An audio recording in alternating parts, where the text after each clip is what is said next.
à connaître ce que nous devons faire avec le Seigneur, alléluia, les choses vont plus vite, alléluia. Ça nous discipline, ça nous arrange. J'aimerais qu'on réveille, je ne veux pas que quelqu'un dort ce soir, je veux pas que quelqu'un dort ce matin. Pas de sommeil, pas de sommeil, pas de sommeil. Alléluia. Donc ceux qui sont en train de dormir là, il faut vous lever, essayez de vous lever. Voilà, donc si tu somnoles, il faut te lever. Donc je suis en train de dire qu'il est important de connaître la pensée de Dieu. Une fois que j'ai réussi à connaître la pensée de Dieu pour ma vie, c'est très important. Alléluia. À ce moment-là, on parle des dons spirituels. Il est dans l'introduction. Voilà. J'aime bien commencer quand l'avion, ça chauffe d'abord. On chauffe d'abord je ne sais pas, les réacteurs. On chauffe, après, boum, on monte. Alléluia. C'est très important. Nous sommes dans une génération des personnes qui veulent avoir d'abord des paroles de connaissance pour les autres. C'est quelque chose qui me dépasse. C'est-à-dire, la personne peut dire à l'autre ce que Dieu veut qu'elle fasse, qu'il fasse, mais la personne elle-même ne sait pas ce que Dieu l'appelle à faire. C'est très dangereux. Alléluia. Tu dois apprendre à chercher Dieu d'abord pour toi-même, pas pour l'autre. Parce que si tu découvres Dieu, tu deviendras une boussole pour les autres. Alléluia. Quand je parle ici de une boussole pour les autres, il suffit juste que les gens soient avec toi. Facilement, les personnes peuvent se redresser. Les personnes peuvent suivre la voie normale. Alléluia. Donc nous sommes dans un programme où véritablement nous voulons que des vies soient impactées. Nous voulons voir des chrétiens vivre le surnaturel. Nous voulons voir des chrétiens impactés autour d'eux. Parce que beaucoup de chrétiens sont déjà trop impactés par le monde. C'est très dangereux. Les chrétiens, comme je le disais l'autre fois chez la prophétesse, les chrétiens sont au travail, les chrétiens sont en route, les chrétiens sont en famille. On a l'impression que les chrétiens, on ne comprend pas. Alléluia. Donc nous sommes là dans ce programme par la grâce de Dieu. Une vision a été donnée. Nous voulons que les gens vivent le réveil spirituel. Alléluia. Seigneur, merci pour ta grâce. J'aimerais parler de ce que tu m'as demandé de parler depuis environ 22 heures par là. Seigneur, je prie que tu me donnes la capacité de parler de ça, que tu me donnes la capacité de parler à cœur ouvert, que tu me donnes la capacité de prendre ce que j'ai reçu de toi et de transmettre cela. Seigneur, il y a ce que les gens nous disent, il y a ce qu'on découvre, mais il y a également ce que tu nous fais découvrir. Seigneur Jésus, je prie ce matin que tu nous amènes, Seigneur Jésus, à découvrir quelque chose. Au nom de Jésus-Christ. Amen. Alléluia. J'aimerais par la grâce de Dieu, c'est vrai que je suis venu avec l'intention de continuer le partage que nous avons eu la fois dernière, à savoir sur les dons spirituels. Parce que la fois dernière, nous étions sur les dons d'inspiration. Alléluia. On parlait des dons de prophétie, on a commencé à parler. C'est un don très sensible, parce qu'à chaque fois que je parle du don de prophétie, souvent je laisse même ce que je parle, je commence un peu à... Alléluia, alléluia. Donc c'est ça, c'est là où on s'est arrêté l'autre fois. J'ai envie de continuer, mais... Alléluia, j'ai envie de continuer. Je sais qu'il y a des gens qui sont venus ici, il y a des gens qui sont en train de me chercher en ce moment. Alléluia. Donc dis bien à ce Père, il arrive. Dis bien à ce Père, il arrive. Donc c'est ça, j'ai envie de nous partager un message très important. Parce que c'est souvent quelque chose que nous prenons à la légère. Nous sommes dans une génération des personnes qui connaissent Dieu par intermédiaire, mais qui ne parviennent pas à connaître Dieu personnellement. Quand je parle ici des intermédiaires, je parle ici, quelqu'un t'a parlé de Dieu, tu as cru en Dieu, ce qui n'est pas mauvais, d'ailleurs nous tous on l'a fait. Je parle ici de connaître Dieu par intermédiaire du fait qu'on te parle de Dieu tout le temps, tu crois en Dieu, tu pries un peu, tu ressens un peu des choses et autres. Mais j'ai envie de t'amener ce matin à comprendre que tu dois vivre une expérience personnelle avec Dieu. Alléluia. De plus en plus, nous nous accordons entre hommes de Dieu sur une chose. La manière dont nous commencions à servir Dieu autrefois, nous voyons déjà rarement des personnes servir Dieu ainsi. De nos jours, nous voyons des personnes, par exemple, qui sont converties, si je peux le dire entre griffes, des personnes qui servent le Seigneur, des personnes qui viennent à l'église, Mais lorsqu'on regarde l'intensité avec laquelle ces personnes expriment leur amour à Dieu, on dit qu'il y a un souci. De moins en moins de personnes s'intéressent aux Écritures. De moins en moins de personnes s'intéressent à la communion personnelle avec Dieu. De moins en moins de personnes ont soif de Dieu. Alléluia. Et je suis arrivé à une conclusion. Beaucoup de personnes connaissent Dieu juste par les intermédiaires. C'est-à-dire, beaucoup de personnes prient simplement le Jésus que le pasteur prie. Servent simplement Dieu parce qu'on leur a demandé de servir Dieu. Viennent à l'église seulement parce qu'on leur a demandé de venir à l'église. Mais beaucoup de personnes ne font pas ces choses parce qu'elles ont vécu une expérience avec Dieu. Alléluia. Vous devez comprendre que la nouvelle alliance en Christ nous amène à connaître Dieu personnellement. Parce qu'au temps de la loi, la particularité au temps de la loi, c'est que c'est quelqu'un qui allait. Et la personne parlait pour nous. La personne faisait des offrandes pour nous. La personne faisait des sacrifices pour nous. Et il y avait un voile entre le peuple et Dieu. Et nous ne pouvons pas vivre le réveil véritable si nous n'allons pas au-delà du voile. Quand on parle ici de voile ce matin, on parle ici des limitations que les gens ont eu à nous mettre. Quand on parle de voile ici, on parle de l'esprit de religion. L'une des choses qui tue le réveil ici à OIM, c'est la religion. Les gens sont très religieux. C'est-à-dire, les gens préfèrent que deux personnes servent Dieu pour elles.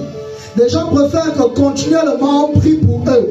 Les gens préfèrent que continuellement on intercède pour eux. Mais beaucoup de personnes ne veulent pas aller au-delà du voile. Il y a ce que quelqu'un ce matin, allons au-delà du voile. Allons au-delà du voile. J'aimerais véritablement partager ce message avec vous ce matin parce que beaucoup de personnes ne vivent pas les choses comme elles devaient le vivre.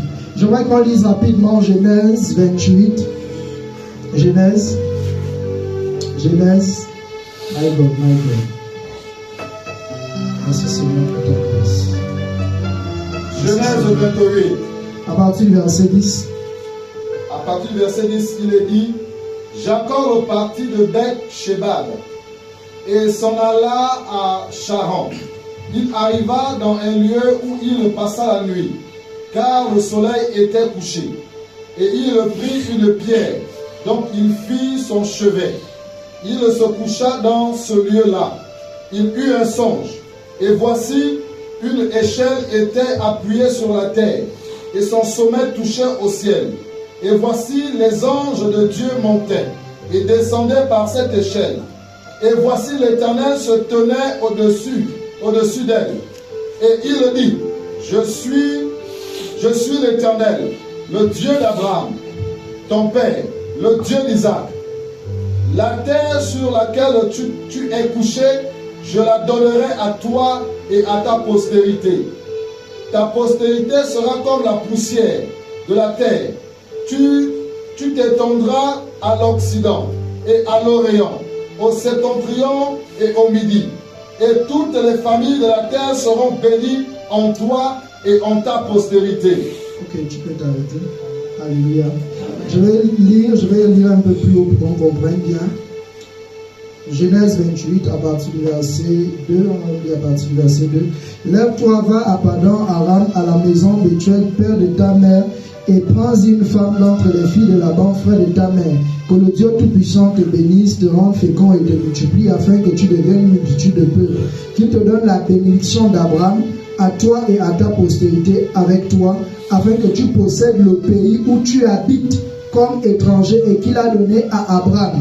Et Isaac fit partir Jacob, qui s'en alla à Pédan Aram auprès de Laban, fils de Bethuel, l'araméen, frère de Rebecca, mère de Jacob et d'Ésaü. Ésaü vit qu'Isaac avait béni Jacob et qu'il y avait envoyé à Pédan Aram pour y prendre une femme. Et quand le bénissant lui avait donné cet ordre: tu ne prendras pas une femme parmi les filles de Canaan, il vit que Jacob avait obéi à son père et sa mère et qu'il était parti pour Padan Aram. On nous parle ici l'histoire d'un personnage que je pense ici la majeure partie des personnes connaissent certainement. C'est l'histoire de Jacob. Jacob ici, c'est une personne que Dieu va appeler Jacob, il était jumeau à Ésaü. Alléluia. C'était les fils d'Isaac. Alléluia. Et on nous dit ici que Isaac va bénir Jacob. J'aimerais qu'on suive attentivement. Isaac va bénir Jacob. Jacob était déjà béni. Alléluia. Son père l'avait déjà impacté.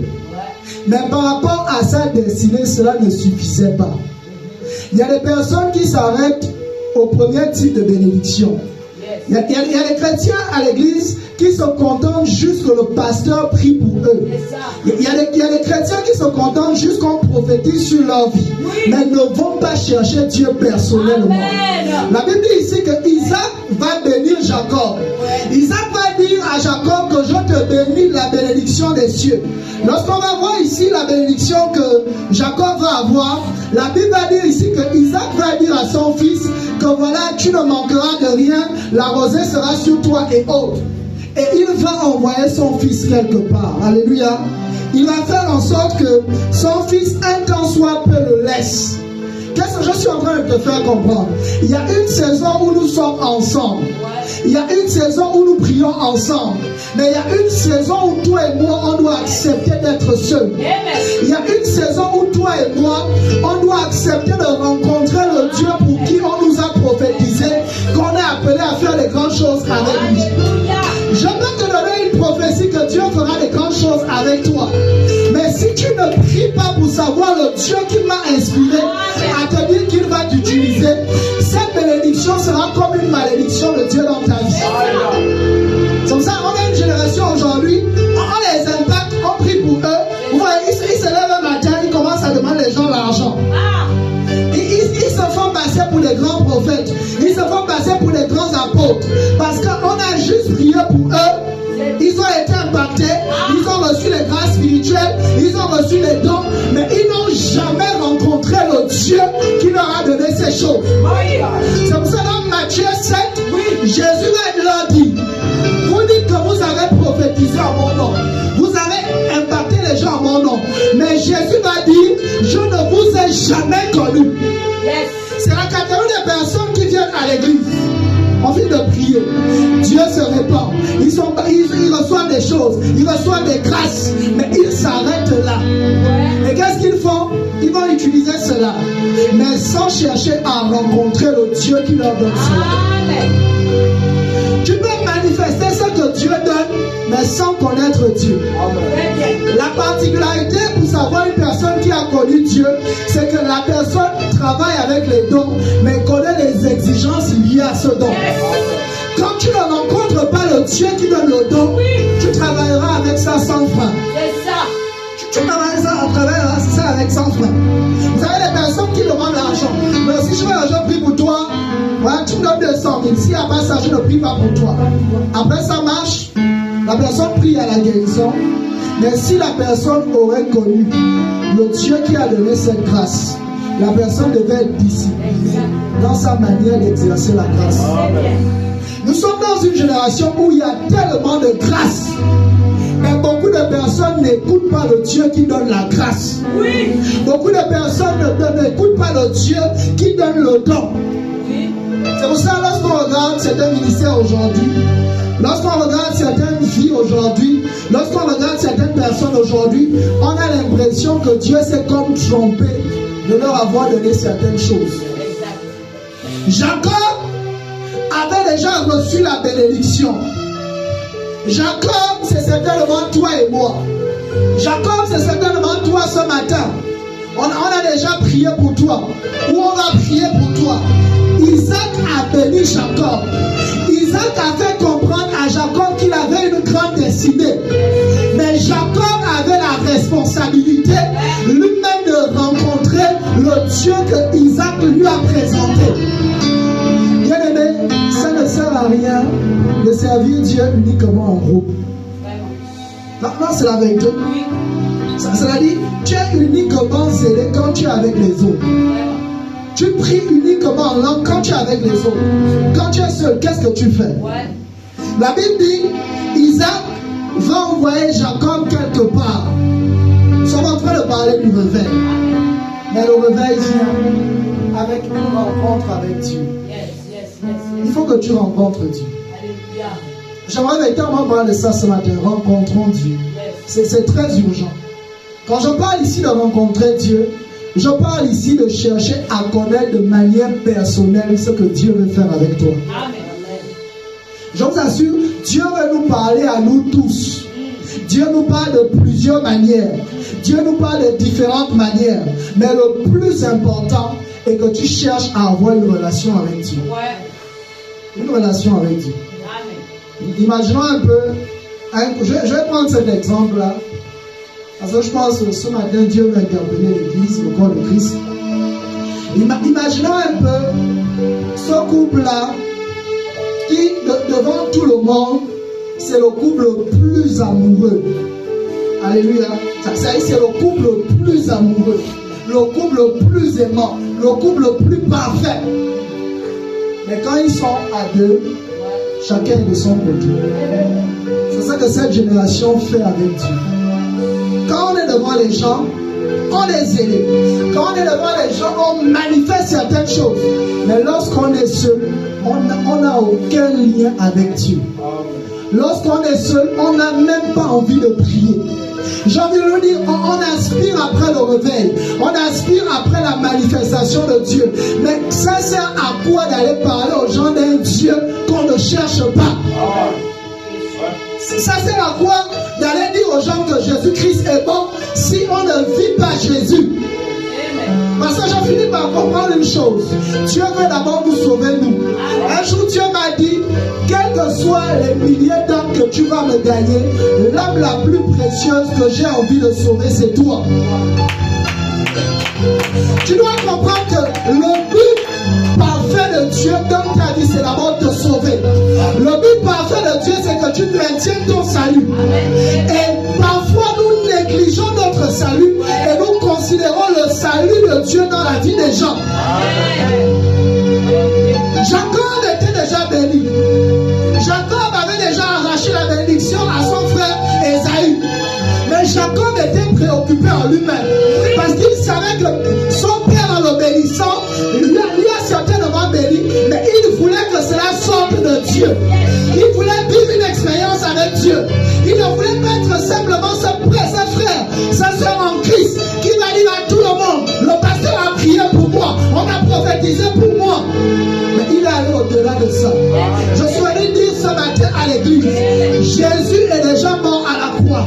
Le voile a été déchiré. Mais il y a des gens qui ne veulent pas aller au-delà du voile. Il y a des personnes qui ne veulent pas rencontrer Dieu. Il y a des personnes qui ne veulent pas que Dieu fasse d'elles des personnes transformées. Il y a des personnes qui veulent rester dans les parvis. La mentalité des parvis, c'est que tu veux toujours qu'on prie pour toi. C'est ça. La mentalité des parvis, c'est que tu veux toujours rester enfant. Alléluia. Tu veux toujours rester enfant. L'enfant ici, en Jacob, il désirait une bénédiction. Mais quand il a accepté d'être adulte, il a accepté de chercher le Dieu de la bénédiction. Église, fais attention. Parce qu'il se peut que tu cherches les bénédictions, mais que tu oublies le Dieu qui bénit. Il se peut que tu aspires à des choses, mais que tu oublies le Dieu qui donne ces choses. Jacob était déjà gracieux. Mais son père va lui dire, j'ai envie de dire aux leaders, apprenons un temps soit peu à dire à nos enfants, allez-y chercher Dieu. Amen, très bien. Apprenons un temps soit peu à dire aux fidèles, cherchez à avoir des expériences avec Dieu. Amen, très bien. Isaac était conscient qu'il arriverait un temps où il ne sera plus là. Il était conscient que Jacob ne devait pas toujours être avec lui. Mais Isaac avait un fardeau. Isaac avait le fardeau que Jacob rencontre le Dieu qu'il a rencontré. Tu dois chercher à rencontrer le Dieu qui t'a appelé. Tu dois chercher à rencontrer le Dieu que certainement ton pasteur prie. Tu dois chercher à rencontrer Jésus. Jésus doit se personnifier dans ta vie. Jésus doit poser une marque dans ta vie. Lorsqu'on parle du réveil, lorsqu'on parle des personnes impactées, on parle des personnes que Dieu prend, les amène dans un lieu secret, commence à leur dire des choses, commence à murmurer à leurs oreilles. Je t'aime, mais je vais te tu laisses telle chose. Je t'aime, mais je veux que tu modifies tel caractère. Je t'aime, mais je veux que tu abandonnes tel péché. Jacob était un voleur. Vous imaginez, Jacob, Dieu par lui devait faire naître Israël. Mais Jacob avait un problème. Il traînait le vol en lui. Il traînait le vol.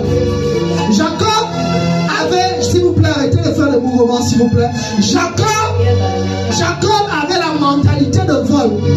Jacob avait la mentalité de tripatouilleur. Jacob aimait manigancer les choses. Mais Dieu ne pouvait pas utiliser Jacob dans cet état. Jacob peut seulement se dire, c'est fini, je suis béni. Qu'est-ce que j'ai encore à faire à régler telle chose? Qu'est-ce que j'ai encore à faire à écouter Dieu par rapport à telle chose? Mon père m'a déjà béni. Le souci avec les chrétiens de cette génération, c'est que vous vous arrêtez simplement à ce que Dieu vous dit par les personnes. Vous vous arrêtez simplement au fait qu'on prie pour vous. Mais vous ne cherchez pas à connaître Dieu personnellement. Lorsqu'on va dans le livre des prophètes, il dit cherchez à connaître, connaissez et cherchez à connaître l'Éternel. Connaissez et cherchez à connaître l'Éternel. Est-ce que je peux avancer ce matin? Et voici, Genèse 28, verset 13. Et voici l'Éternel se tenait au-dessus d'elle et il dit, je suis l'Éternel, le Dieu d'Abraham, ton père. Verset 11. Il arriva dans un lieu, verset 10. Jacob partit de Beersheba et s'en alla à Charan. Il arriva dans un lieu où il passait la nuit. Quand le soleil était couché, il prit une pierre dont il fit son chevet. Il se coucha dans ce lieu-là.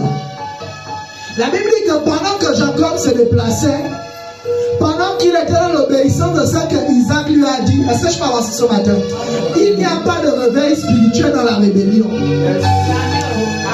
Est-ce que je peux avancer ce matin? Beaucoup de réveils ne durent pas parce que ce sont des réveils accompagnés par la rébellion.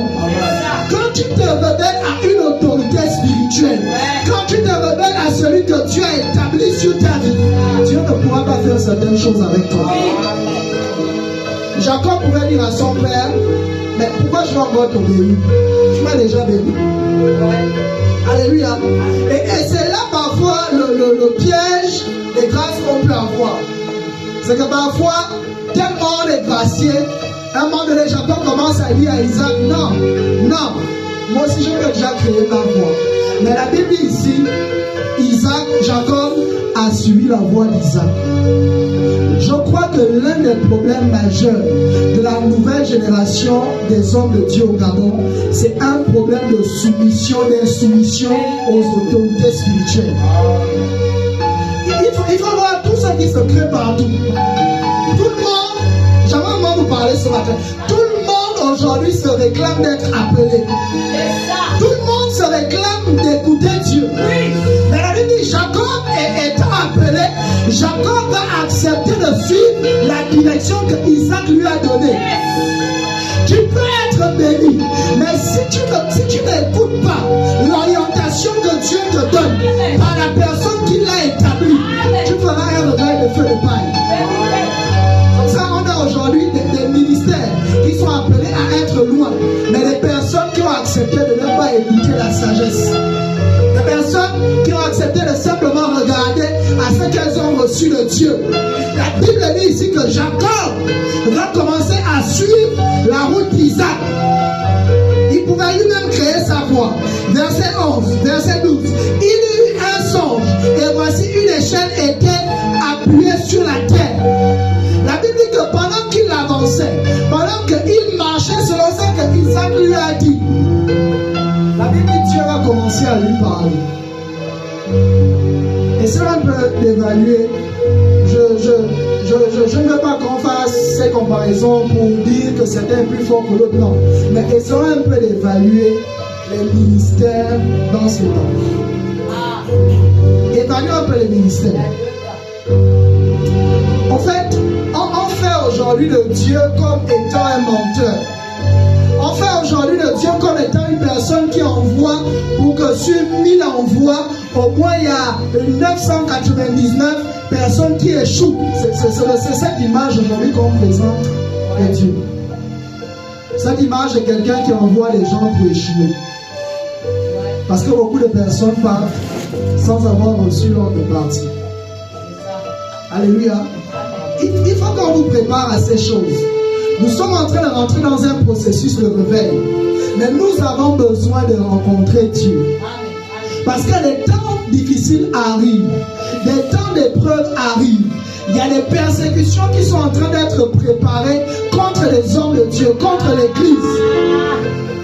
Dans les laboratoires de Satan actuellement, il est en train de mettre en place des nouveaux logiciels. Des nouveaux logiciels pour finir avec des chrétiens. Il y a beaucoup de personnes qui jouent hors jeu. Beaucoup de personnes, avant même d'avoir commencé la course, ont déjà fait un faux pas. Jacob va décider de suivre la voie de son père parce qu'il voulait vivre une expérience avec Dieu. Je vais aller présenter quel Dieu aujourd'hui. Un Dieu qui ne me convainc de rien. Un Dieu que je sers selon mes émotions. Un Dieu que je sers quand j'ai envie de le servir. Un Dieu que je sers selon ce que j'entends. C'est pour ça les réveils échouent. Parce que beaucoup veulent vivre le réveil avec le feu étranger. C'est ça. Beaucoup veulent vivre le réveil avec le feu étranger. Amen. Et la saison dans laquelle nous sommes, c'est une saison où Dieu est en train d'interpeller chacun de manière personnelle. Cherche à voir régler telle chose, règle telle chose. Dans la foule, il prophétise par les gens qu'il va t'élever. Mais parce qu'il te respecte personnellement, il te dit non, règle telle chose. Règle telle chose, règle telle chose. Parce que Dieu ne pouvait pas élever Jacob sans qu'il ne règle certaines choses. Amen. Est-ce qu'on savait que parfois, Satan ne nous attaque même pas?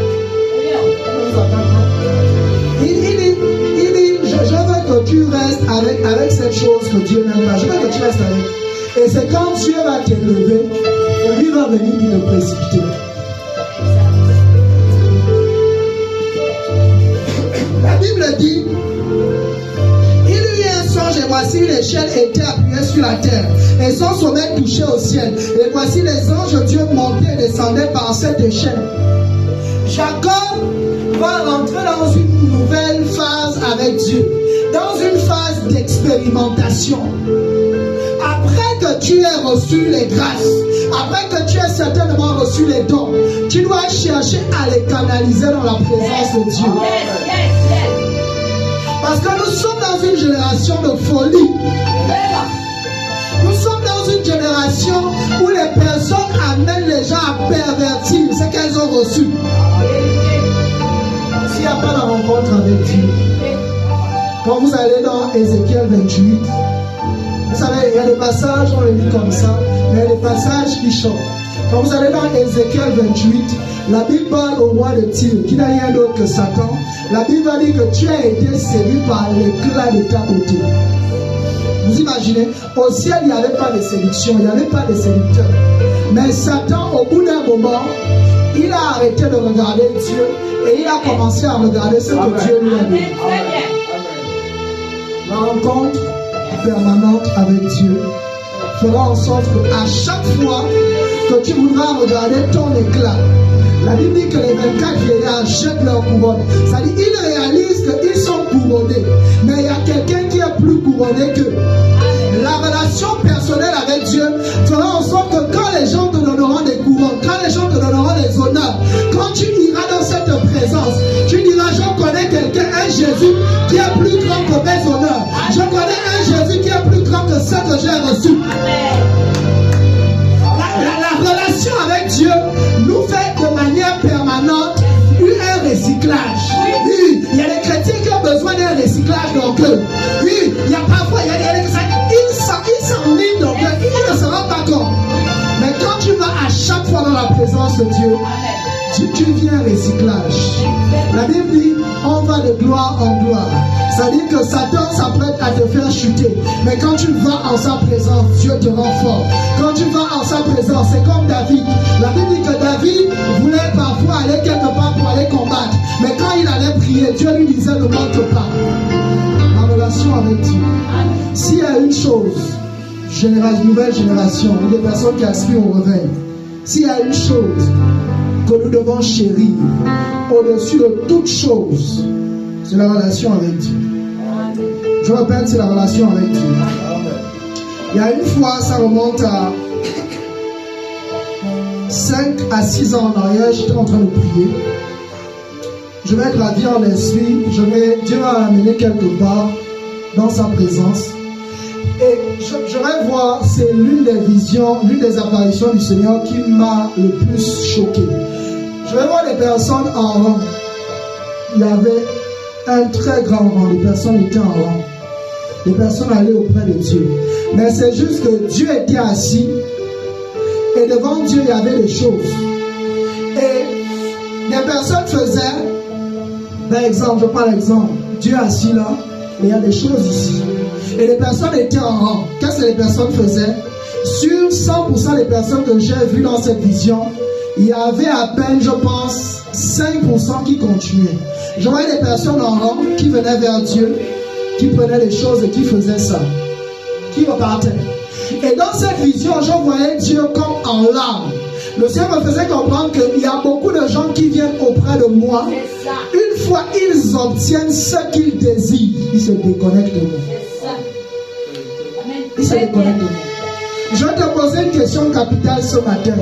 Jusqu'à où tu es prêt à partir dans ta soif avec Dieu? Vous savez, on a tous soif de quelque chose. Pour certains, c'est peut-être la soif du mariage. Pour d'autres, c'est la soif, je ne sais pas, du travail. Pour d'autres, c'est la soif des dons spirituels, comme on est en train de parler. Mais après que tu auras reçu ce que tu désires en ce moment, est-ce que tu vas continuer? Amen. Est-ce que tu continueras? Jacob avait déjà tout reçu. Mais Jacob a décidé de prendre un chemin que tout le monde n'empruntait pas. Jacob, malgré qu'il était déjà dans l'aisance, j'ai envie de dire aux chrétiens que l'aisance ne nous empêche pas de chercher Dieu. Que l'aisance spirituelle, les grâces, les dons, les talents ne nous empêchent pas de chercher Dieu. Jacob, il va aller se coucher quelque part et il va voir une fréquence qu'il ne voyait pas habituellement. Je suis en train de dire à des personnes, vous marchez dans rien, vous voyez certaines choses, mais il y a une fréquence que Dieu a créée depuis un temps. Alléluia. Il y a un hôtel que Dieu est en train de bâtir dans cette vie. Et la Bible dit que quand Jacob va voir cela, il n'a pas vu les anges de Dieu descendre et monter. La Bible dit qu'il va voir les anges de Dieu monter et descendre. Je suis en train de dire à des personnes, il y a une catégorie, je parle de prière avec la Seigneur Dieu avant-hier, il y a une catégorie d'anges qui sont en circulation. C'est quelque chose qu'elle recevait, c'est pas moi qui ai reçu ça, elle recevait ça. Il y a une catégorie d'anges qui est en circulation dans cette vie. Il y a un hôtel d'adoration que Dieu est en train de restaurer. Mais Dieu dit à cette nouvelle génération, faites attention avec la manière dont vous bâtissez l'hôtel que je suis en train de dresser. Dieu est le visionnaire de l'hôtel, mais il passe par les personnes pour bâtir cet hôtel. Et vous allez vous rendre compte que dans la loi, les sacrificateurs qui bâtissaient ces choses devaient avoir une vie de consécration. Beaucoup de personnes veulent bâtir à Dieu des hôtels d'abomination. Vous voulez que Dieu descende, vous voulez que Dieu passe avec les choses avec nous, mais vous cachez les choses, vous méprisez Dieu. Vous méprisez Dieu. Et la Bible dit, quand les enfants de Lévite vont finir de bâtir l'autel, ils vont offrir un sacrifice à Dieu. La Bible dit que Dieu va répondre par le feu. Mais Dieu ne va pas consumer juste l'offrande, mais ils vont être consumés. Ils vont être consumés parce qu'ils n'avaient pas de relation avec Dieu. Ils n'avaient pas de relation avec Dieu. Ils ne priaient pas. Ils n'avaient pas une intimité avec Dieu. Ils méprisaient Dieu. Ils n'écoutaient pas Dieu. Ils n'écoutaient pas Dieu. Qu'est-ce que vous voulez encore que Jésus fasse pour vous? Jésus a payé le prix de son sang. Vous savez ce que ça signifie? Vous savez ce que ça signifie? Quand vous refusez d'obéir à Dieu, vous méprisez le sacrifice de Christ. Quand vous refusez de faire la volonté de Dieu, de vous conformer à ce que Dieu veut pour vous, vous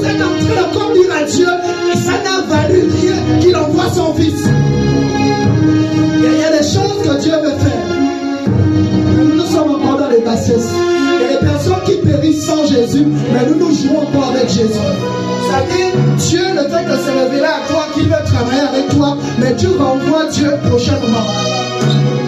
Vous savez ce que ça fait? C'est-à-dire, Dieu te dit de faire les choses avec toi, mais tu dis à Dieu, tu n'as pas le temps. Vous savez ce que ça fait?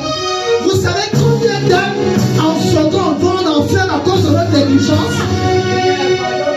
Vous imaginez le nombre d'âmes qui périssent autour de nous, de nos familles, parce que nous sommes négligents? Nous venons en réunion, Dieu nous remplit. Nous venons en réunion, Dieu nous donne des choses, mais nous n'utilisons pas ces choses. Nous nous asseyons là-dessus. Jacob va se coucher et il va voir le ciel ouvert. Le ciel est ouvert, mais il faut un mouvement. Le ciel est ouvert, mais il faut des personnes qui se démarquent. Je vous assure, en ce moment-là, ce n'est pas l'heure de la distraction. C'est un temps où il faut être au bon endroit, au bon moment. Vous entendez? C'est un temps où Satan cherche à distraire les gens à tout prix. À tout prix. J'ai envie de dire à quelqu'un, c'est un temps décisif. Tu dois pleinement te donner à Christ. Tu dois faire de ta vie un sacrifice vivant.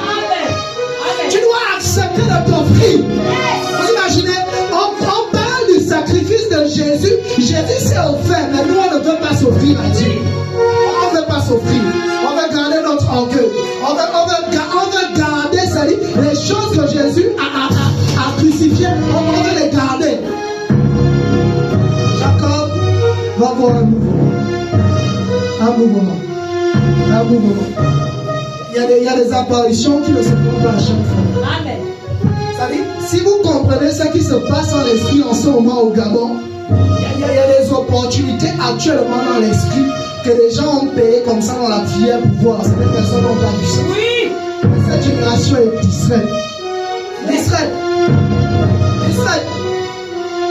vous regardez certains cœurs, ça dit à la place où Dieu est censé être, c'est le pasteur qui est dans cette place dans le cœur de certaines personnes. Lui, c'est la vérité. La place que Dieu est censé occuper, c'est l'argent. C'est l'argent qui occupe cette place. Nous disons à Dieu, Seigneur, nous t'adorons, Seigneur, nous t'aimons, mais nous faisons expressement de garder le trône qui est censé réserver à Dieu. Nous mettons autre chose. Comme ça, nous avons besoin de déchirer nos cœurs devant Dieu. Nous avons besoin de demander pardon à Dieu parce que nous sommes très négligents. Le grand péché que nous commettons tous actuellement, c'est la négligence. Nous négligeons beaucoup les choses de Dieu. Nous sommes dans un péché où nous remettons toujours à demain ce qu'on doit faire aujourd'hui. On fait attendre Dieu. On donne des excuses à Dieu. On donne des excuses. On dit à Dieu, non Seigneur, c'est pas encore le temps. Dieu nous demande de faire, mais tu dis à Dieu, c'est pas encore le temps. Dieu nous demande de faire telle chose. Seigneur, je ne sais pas encore parler. Seigneur, je veux d'abord l'argent. Je veux d'abord que tu fasses telle chose. On donne même des conditions à Dieu. Je vais te poser la question, qui es-tu pour conditionner Dieu? Qui sommes-nous pour conditionner Dieu? Pour dire à Dieu, je ne ferai pas ça si je ne te vois pas faire ça. Le réveil est retardé parce que les personnes qui doivent aller dans la boisson refusent de partir. Refusent d'obéir à Dieu. Parce que nous sommes dans une mauvaise course. Nous sommes dans une course des honneurs. Nous sommes dans une course des privilèges. Nous sommes dans une course où nous cherchons nos intérêts. L'œuvre de Dieu est retardée. Allez regarder les statistiques des personnes qui vont en enfer. Allez, demandons à Dieu de nous ouvrir les yeux. Qu'est-ce qu'on fait avec tout ce bonheur aussi? La seule personne, vous avez des problèmes parce que la grâce de Dieu dans votre vie lutte avec vous-même. Moi, je l'ai souvent dit aux gens, je le répète, quand Dieu te donne une onction, si tu ne fais pas ce que Dieu demande de faire, cette onction peut te faire du mal. Ne jouons pas avec ça. L'onction nous est donnée pour travailler pour Dieu. Quand tu cherches à faire en sorte que l'onction va travailler par toi, mais toi tu ne veux pas faire en sorte que l'onction travaille, il y a des problèmes que tu auras. Tu vas chasser les démons, tu vas croire que ce sont les démons, mais ce ne sont pas les démons. C'est parce que tu ne veux pas laisser Dieu circuler. Tu ne veux pas laisser Dieu circuler. Jacob va chercher une expérience avec Dieu. Jacob Jacob va chercher à répondre aux exigences. La grâce amène des exigences. Je répète, la grâce amène des exigences. Une grâce sans exigence n'est pas une grâce. La grâce de Dieu, la Bible dit dans Tite 2, la grâce de Dieu, source de salut pour tous les hommes, nous apprend à vivre selon Dieu. La grâce, elle amène des exigences. Quand tu réalises la portée du don spirituel dans ta vie, tu réalises que tu dois garder ce don intact. Vous imaginez la responsabilité. Dieu te confie ces choses. Il y a une joie de recevoir, mais est-ce que tu gardes convenablement ce que tu as reçu? Ou on pervertit ce que Dieu nous donne? Au point où les gens pensent que tous les pasteurs sont des escrocs. Qu'est-ce qui fait ça? Est-ce que Dieu n'a pas donné le pastorat aux gens? Dieu a donné le pastorat. Mais il y a des personnes qui ont perverti la grâce de Dieu. C'est la vérité. Qui ont perverti la grâce de Dieu. Aujourd'hui, les gens ont du mal à se confier aux hommes de Dieu parce que consciemment, on pervertit ce que Dieu nous donne. Il y a une responsabilité de recevoir les choses de Dieu. De grâce, Église, ne va pas vendre ce que tu as reçu. Ne vends pas cela à l'orgueil. Ne vends pas cela au mépris. Ne vends pas cela. De grâce, ne méprise pas la grâce que tu as reçue de Dieu. Ne méprise pas ça. Pour arriver où tu es là, actuellement, Dieu a payé un prix. Ne méprise pas ça. Ne méprise pas ça. Ne méprise pas ce que Dieu te donne. Fais-en bon usage. Parce que Dieu te demandera des comptes. Dieu te demandera des comptes. Aujourd'hui, on ne veut pas dire aux gens qu'ils seront convoqués au tribunal de Christ. Beaucoup disent, je vais aller au ciel, ça me suffit. Mais tous autant que nous sommes, nous passerons au tribunal de Christ. Chacun rendra des comptes. Il te dira, ce vendredi 27 mars, je t'avais donné telle grâce. Qu'est-ce que tu as fait de ça? Qu'est-ce que tu as fait de ça que je t'ai donné? Tu m'as dit, Seigneur, je veux que tu m'utilises. Dieu t'a impacté. Qu'est-ce que tu as fait de ça? C'est une responsabilité. Dieu nous interpelle en ce jour pour dire c'est une responsabilité. C'est une responsabilité. Ce n'est pas le temps d'être distrait. Faites concentrer. Faites concentrer. Le Dieu concerne, c'est un Dieu des exigences. Le Dieu concerne, c'est un Dieu de principe. On sert aujourd'hui Dieu sans principe. On sert aujourd'hui Dieu sans conviction, sans principe, sans rien. J'ai envie de te dire, tu n'es plus appelé à être au CP2. Dieu t'attend déjà à l'université. Amen. Dieu ne t'attend plus où tu es là. Il ne t'attend plus là. Essaie de te déplacer. Pourquoi on veut se contenter des miettes tandis que Dieu veut faire des choses plus grandes? Pourquoi on veut se contenter de ça? De plus en plus, les chrétiens, seulement les révélations qu'ils ont, c'est j'ai vu un esprit, j'ai vu un démon. Et est-ce qu'il y a encore des témoignages des personnes qui disent Jésus m'est apparu? Ça devient des témoignages rares. Ça prouve que les gens ne cherchent plus Dieu. Ça devient rare. Est-ce qu'on se pose pas des questions? Pourquoi c'est plus des expériences avec Satan qu'on vit? Satan nous persécute toujours. Il nous attaque. Mais est-ce qu'on a encore des expériences avec Dieu? Que tu sors de la chambre, tu es en larmes parce que Dieu parle à ton cœur. Parce que les motivations ne sont plus pareilles. Les motivations ne sont plus pareilles. Église, cherchons Dieu. Comment chercher Dieu? Commence à être dans ta chambre pour dire Seigneur, je veux vivre ton amour, je veux ressentir cet amour. Nous revenons parfois aux prières simples, mais efficaces. Seigneur, je veux te vivre, je veux t'expérimenter. La Bible me dit que Pierre t'a vécu. La Bible me dit X t'a vécu. Je veux te vivre. Je veux te vivre. Expérience avec Dieu. Des expériences. Nous voulons vivre des expériences. Nous voulons que Dieu nous impacte. Mais la Bible dit que Jacob était touché. Ta postérité sera comme la poussière de la terre.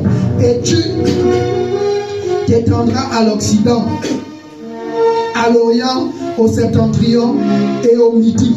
Et toutes les familles de la terre seront bénies en toi et en ta postérité. Jacob va écouter de Dieu ce que son Père lui a dit. Ce que son Père lui a dit. Le défi que Dieu veut nous lancer à partir de ce matin, il veut qu'on le reconsidère de manière personnelle. On perturbe beaucoup Dieu, j'ai envie de le dire. On demande beaucoup à Dieu. Non, je vous assure, si à nous les hommes ça nous fait mal, mais celui qui nous a donné les sentiments, Dieu, qu'est-ce qu'il peut ressentir? Ou tu as une relation avec quelqu'un où à chaque fois qu'il te voit, donne-moi l'argent, donne-moi l'argent, donne-moi l'argent. Nous on se plaint de ça. Vous imaginez ce que Dieu ressent? Ce que Dieu ressent. Ça remonte à quand que tu as dit à Jésus, Jésus, je t'aime. Merci pour la vie que tu m'as donnée.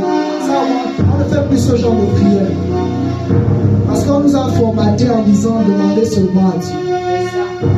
On nous a formaté en disant demandez seulement à Dieu. Demandez. Donc vous pensez que Dieu également ne veut pas se sentir aimé. Tellement on sait que Dieu se suffit, il est parfait, il n'a besoin de personne. Si Dieu nous a créés, c'est qu'il veut quand même obtenir quelque chose venant de nous.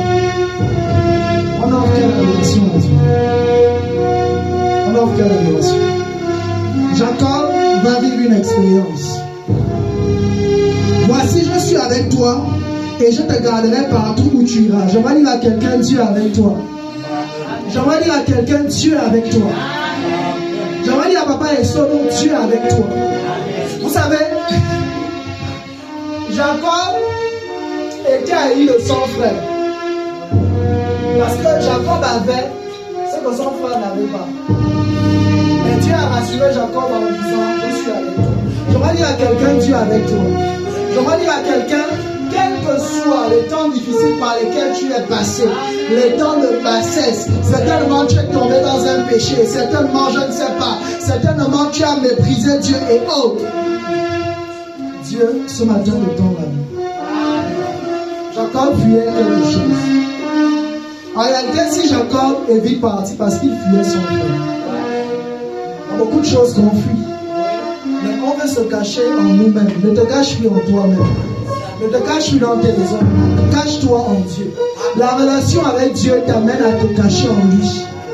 La relation avec Dieu t'amène à l'expérimenter lui. À l'expérimenter. Jacob va comprendre une chose. Dieu est avec nous. J'ai envie de dire à cette génération, le Seigneur est avec nous. J'ai envie de dire à quelqu'un, n'attends pas d'abord que tu sois parfait pour servir Dieu. C'est ce que je vais lancer ce matin. N'attends pas d'abord que tu sois fort pour que tu serves Dieu. Dieu n'a pas besoin de fort. La Bible dit que Dieu dit aux faibles, dit que je suis fort. La Bible ne dit pas que le fort dise je suis faible. C'est pas ce que la Bible dit. Donc si tu te sens faible, je suis venu t'annoncer une bonne nouvelle. Dieu est avec toi. Dieu veut combler tes faiblesses. Dieu veut combler tes manquements. Dieu veut se servir de toi. Donne-toi simplement. Alléluia. Donne-toi simplement. Donne-toi simplement. Arrête de fuir Dieu. Donne-toi simplement. Et toutes les familles de la terre seront bénies en toi et en ta postérité. Voici, je suis avec toi, je te garderai où tu iras.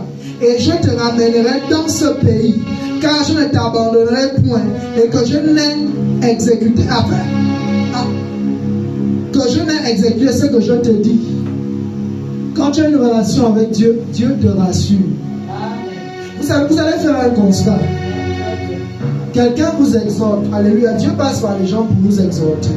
Mais à un moment donné, vous allez vous sentir en paix parce que vous parlez avec la personne. Mais quand vous n'avez plus personne autour de vous, tous vos soucis reviennent. Mais la personne qui peut véritablement prendre tous vos soucis jusqu'à ce que vous vous sentiez libre, c'est Dieu. C'est ça, la relation avec Dieu est importante. Alléluia. Dieu passe par les gens pour nous bénir. Mais le fait que toi, tu aies une relation avec Dieu, il y a des paroles que Dieu va mettre dans ton cœur. Il y a une assurance que Dieu mettra dans ton cœur. Les temps deviennent difficiles. Cherchons à bâtir notre foi sur l'Europe. Sur l'Europe. Les temps deviennent difficiles. Les temps deviennent compliqués. Alléluia. La vie continue. Jacob s'éveilla de son sommeil et il dit certainement l'Éternel est en ce lieu. Et moi je ne le savais pas. Lorsqu'on vit le réveil spirituel, on prend d'abord conscience que Dieu est là. Tout grand réveil spirituel nous amène à prendre conscience de la présence de Dieu. Jacob, en se réveillant, va se rendre compte que Dieu est là. Tout grand réveil spirituel ne nous amène pas d'abord à prendre conscience de ce que Dieu nous donne. Il nous amène à prendre conscience de la présence de Dieu. Nous amène à prendre conscience que notre plus grand héritage qu'on a obtenu par le sacrifice de Christ, c'est la présence de Dieu. Jacob va se réveiller. La Bible dit qu'il va se rendre compte que Dieu est ici. J'ai envie de dire à quelqu'un, le réveil spirituel dans lequel on est en train de rentrer, c'est un réveil spirituel où la conscience de la présence de Dieu devient prééminente dans tout ce qu'on fait. Je prie, je sais que Dieu est là. Je suis en famille, je sais que mon Dieu est là. Je suis au travail, je sais que mon Dieu est là. Je commence à comprendre que la présence de Dieu, c'est pas juste quand je vais à l'église. Je comprends que même quand je suis à la maison avec mes enfants, Dieu est là. Dieu est là, il est avec moi. Il me rassure. Même si je suis attaqué du point de vue de la santé, Dieu est là. Dieu est là. J'ai envie de dire à quelqu'un, Dieu est là. J'attends à prendre conscience. Il eut peur et dit que ce lieu est redoutable. C'est ici la maison de Dieu. Le vrai réveil spirituel amène la crainte de Dieu dans le cœur des gens. Quand on commence à vivre un réveil véritable, les gens commencent à se repentir d'eux-mêmes de leurs péchés. On n'aura pas besoin qu'on nous fasse une prédication. La présence de Dieu est une prédication en elle-même. Jacob va avoir peur. En réalité, cette peur traduisait la crainte. Dieu veut restaurer la crainte de son nom dans l'église. Dans l'église. Si nous on ne craint pas Dieu, est-ce que c'est les païens qui le feront? Le réveil spirituel vient pour restaurer la colonne de crainte de Dieu. Les personnes qui parlent de Dieu avec crainte. La Bible dans le Nouveau Testament, la Nouvelle Alliance. Paul dit une chose, servons Dieu avec crainte et tremblement. La présence de Dieu. Jacob, dans sa relation personnelle avec Dieu, il y a la crainte. Vous savez, on peut prêcher du 1er janvier au 31 décembre, sanctifions-nous, etc. Si on n'a pas de relation avec Dieu, les gens auront l'impression que ce message n'est pas pour eux. Vous savez, ce qui fait en sorte que ce qu'on nous prêche à l'église devienne vie en nous, c'est parce que nous-mêmes on est connectés au Dieu qui parle. Vous entendez? La Bible dit que Dieu est le vigneron, Jésus est le cep, nous sommes les sarments. Quand tu es connecté au tronc qui est Dieu, il va te donner sa sève, il va te donner sa présence, lui-même va te tailler. Tu seras en train de pleurer, Seigneur, pourquoi cette chose, pourquoi je suis méprisé, etc. La présence de Dieu va te rassurer. On peut continuer. Amen. La Bible dit, il eut peur. C'est ici la maison de Dieu. C'est ici la porte des cieux. Alléluia. Est-ce que je peux avancer? Est-ce que tu as eu une révélation ce matin? L'église de Dieu est la porte des cieux dans le monde. Je suis en train de dire à quelqu'un, Dieu ne passe par aucune autre porte pour sauver l'humanité, si ce n'est que par l'église. Quand tu vis le réveil, tu deviens la porte. Psaume dit porte élevée au linteau. Parce que le roi de gloire veut faire son entrée. Quand je vis le réveil spirituel, je deviens une porte de Dieu dans ma famille. C'est-à-dire, les gens peuvent avoir le désespoir. Mais quand on regarde maman Brigitte, quand on regarde la soeur Audrey, on en dit non. Quand je la regarde, je sens Dieu en elle. Ah, my God. La Bible dit qu'il va dire, ici est la porte des cieux. J'ai envie de te dire, tu es une porte. Je déclare que tu n'es pas la porte de Satan. Oh, est-ce que je peux avancer ce matin? Tu dois comprendre que je suis la porte de Dieu. Oui, c'est la vérité. Même si Satan vient t'accuser, oh non, est-ce que tu penses que tu es bien? Dis à Satan, je suis la porte de Dieu. Dieu passe par moi pour bénir les personnes. Dieu passe par moi pour impacter les générations. Dieu veut de plus en plus susciter des portes dans cette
voir le ciel s'ouvrir.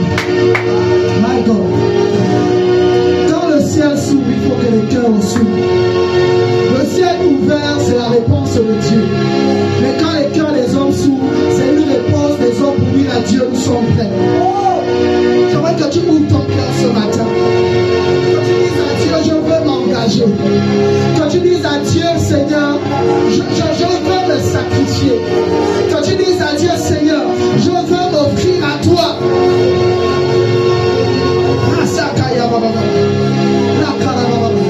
Il y a une lumière de Dieu ce matin. Il y a la lumière de Dieu qui est au symbole de sa gloire.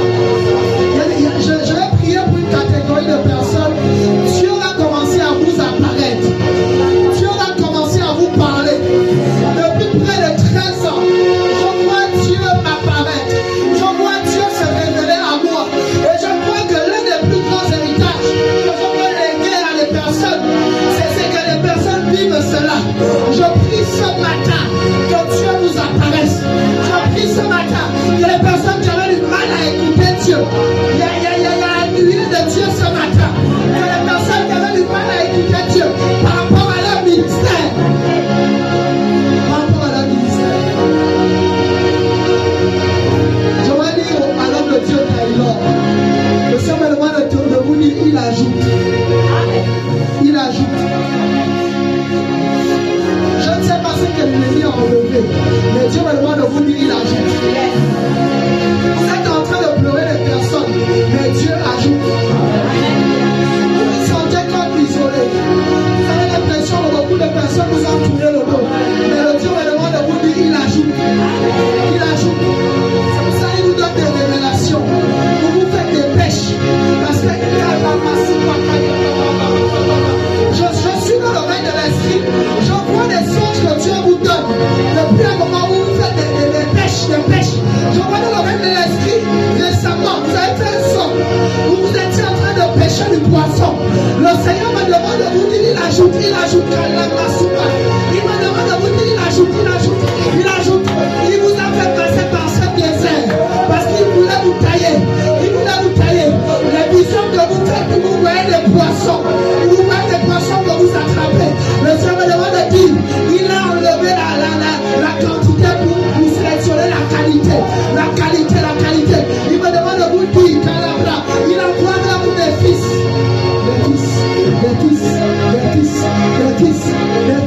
Vous avez l'impression que vous avez bâti, mais vous n'avez rien récolté. Le Seigneur me demande de vous dire, il ajoute. Et je suis en train de voir Dieu dans cette saison beaucoup parler à votre femme par rapport à votre ministère. Dieu parle de plus en plus à sa servante par rapport à votre ministère. Par rapport à votre ministère, au Yann, ce n'est rien d'autre qu'un carrefour. Ce n'est rien d'autre qu'un temps